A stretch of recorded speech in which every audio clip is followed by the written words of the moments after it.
crashes on the roads this morning have CHP concerned about safety after that recent time change. 23 ABC's Brendan Johansson speaks with CHP about the dangers and them associated with the time change. Brandon? Yeah, Tim and Jackie, losing an hour of sleep due to daylight savings time is definitely annoying, but CHP is trying to spread the message that it's more than that. It can actually be a danger because that sudden lack of sleep means that drowsy drivers are hitting the road here in Kern County.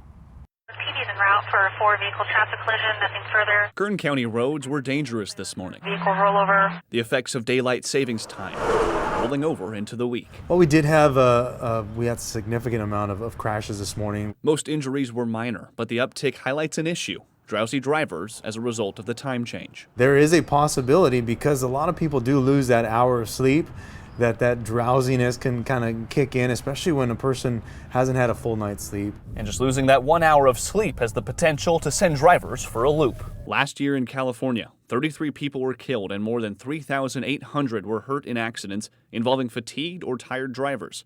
But even those numbers might be low. Because somebody's not willing to admit that they fell asleep behind the wheel.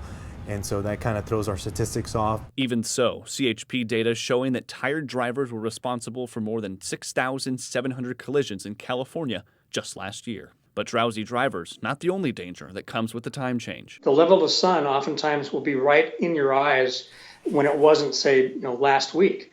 So you got to be cognizant of that and be extra careful, because that sunlight, as bright as it is, could be blocking your view of pedestrians or cyclists and such. Meanwhile, CHP hoping that everyone's internal clocks adjust quickly to keep Kern County roads a bit safer. We're hoping that happens, and that today was kind of like just a fluke. And like I said, we did have a lot of crashes. We had several crashes this morning, but we're hoping that trend doesn't continue.